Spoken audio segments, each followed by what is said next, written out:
మీ business ఏదైనా మీ ఊర్లో promotion చేయాలంటే అది సుమన్ టీవీతోనే సాధ్యం. ఇప్పుడే సంప్రదించండి.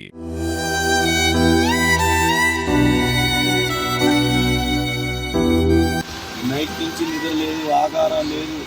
ఎవరు ఫోన్ చేసిన ఎవరు ఎత్తట్లేదు అధికారులు.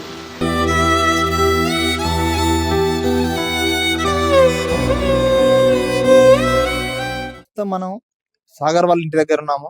సాగర్ ఏదంటే నిన్న సోషల్ మీడియాలో ఎటువంటి ఉధృతి అయితే రావిరాలలో ప్రవహిస్తుందని చెప్పి సోషల్ మీడియాలో వీడియో అయితే వైరల్ కావడం జరిగింది.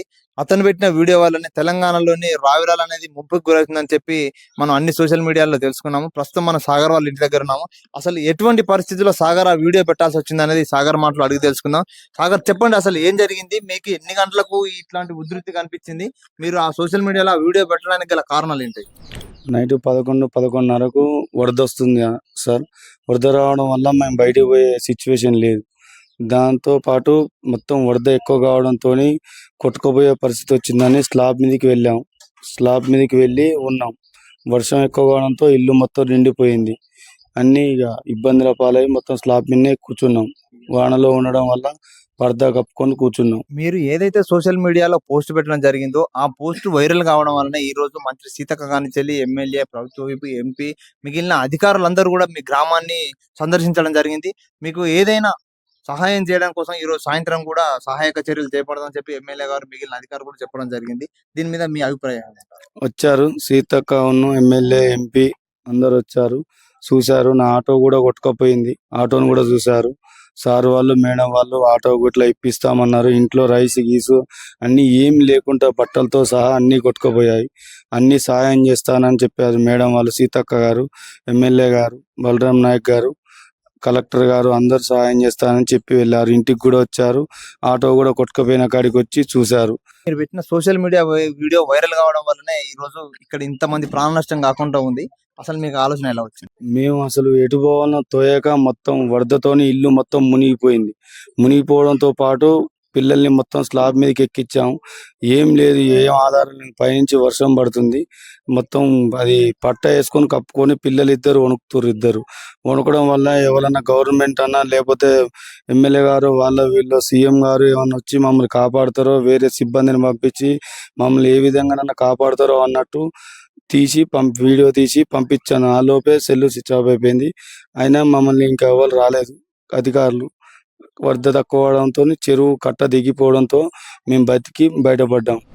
వాటరు మన చెరువు దగ్గర, చెరువు నుంచి ఇటు మత్తాడమడి ఊరు బయట నుంచి ఇట్లా మొత్తం ఊరు మొత్తం సగం వచ్చినాయి. మొత్తం ఊరు ఏసీ కాలనీ మొత్తం ఇట్లా మా ఇంటి నుంచి మొత్తం పోయినాయి. ఇటు మొత్తం ఇటు శివారు పెద్ద ఆలుగు నుంచి ఇటు పోయినాయి. వాటర్ మొత్తం అటు పోయినాయి. మొత్తం ఊరు కమ్ముకొని మళ్ళీ అటు నుంచి మొత్తం ఇటు వచ్చినాయి, ఆక్రమించుకున్నాయి. నా పేరు కత్తన గిరిజ. నేను విలేజ్ డీలర్ను. అది మహబూబాద్ జిల్లా నెల్లికూరు మండలం. ఇట్లా నైట్ 12:30కు మా సార్ బయటికి పోదామనేసరికి నీళ్ళు అప్పటికే 2-3 పాదాలు అంతా వచ్చేసినాయి సార్. వచ్చేసేసరికి బాగా వర్షం, ఏంటి నీళ్ళు బాగా వచ్చినాయి అని నన్ను నిద్ర నుంచి లేపాడు. ఏంది నిద్ర, జల్లు వచ్చింది కావచ్చు, తలుపు సందు నుంచి వర్షం బాగా పడుతుందని నేనన్నా. లేదు ఫుల్ బాగా మొత్తం మొక్కల వంట వచ్చినాయి వాడదాన్ని అనేసరికి నేను నెమ్మట లేచేసరికి మొత్తం రూమ్లన్నీ నిండిపోయినాయి సార్. నిండిపోయేసరికి మొత్తం రేషన్ బియ్యం అన్నీ దడిచేసినాయి. మా ఇంట్లో బియ్యం దడిచినాయి. మొత్తం మేము ముసలమ్మ బాగా ఉనుకోడు, అత్తమ్మ బాగా ఘోరంగా ఉండిపోయింది. అన్ని ఇట్లా వస్తువులన్నీ కొట్టుకోబోతుంటే డోర్లు వేసినాం. కొన్ని పోయినాయి కూడా అప్పటికి. డోర్లు తీసేసరికి ఇంట్లో బయట వాటర్ కూడా బాగా ఇటు ఇంట్లోకే తన్నుకొస్తున్నాయి. అప్పటికే ఇంకా మాకు నడువుల వంట వచ్చినా మేము పైకి స్లాబ్ ఎక్కినాం. స్లాబ్ ఎక్కి అత్తమ్మని తీసుకొని పోయేసరికి కూడా బాగా అక్కడ మళ్ళీ వణుకుడు వస్తుంది. 2 చెత్తులు గొడుగులు పెట్టుకొని ఉన్నా కూడా మా వల్ల కాదు సార్. మళ్ళీ సరికి మళ్ళీ మళ్ళీ లోపలికి వచ్చేసి టేబుల్ మీద కుర్చీలు వేసుకొని కూర్చున్నాం సార్. అప్పటి వరకే 5 అవుతుంది. మా పిల్లలు కూడా ఫోన్ చేసి మమ్మీ ఏడవకండి, మీరు జాగ్రత్త, పోయే వస్తువులు పోతున్నాయి కానీ అది ఏంది అని అన్నారు. బావి పై నుంచి పోయినాయి సార్. ఆ బావి ఎంత ఎత్తుందో అంత ఎత్తుంది వాటర్ పోయినాయి. చాలా అసలు మేము రాత్రి చనిపోదాం అనుకున్నాం. అయిపోయింది కావచ్చు మా పరిస్థితి అనుకున్నాం. బయటికి పోవడానికి వీల్లేదు. బయట నుంచి ఎవరన్నా వచ్చి మమ్మల్ని తీసుకుపోవడానికి సహకరించడానికి కూడా అసలు అవకాశం లేకుండా అయిందండి.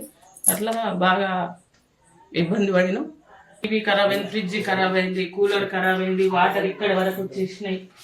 ఈ ప్లేస్ వరకు వచ్చేసినాయి. కాళ్ళు రేషన్ బియ్యం మొత్తం తడిచేసినాయి, బస్తాలు మొత్తం తడిచినాయి, కాంటా తడిచేసింది అన్ని. మేము ఇక్కడ వరకు నిండిపోయినాం.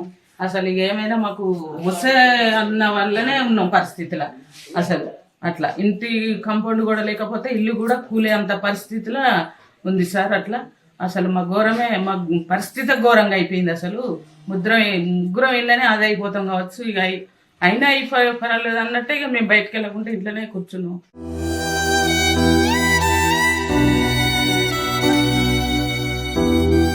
నైట్ నుంచి నిద్ర లేదు, ఆకారం లేదు, ఎవరు ఫోన్ చేసిన ఎవరు ఎత్తట్లేదు అధికారులు.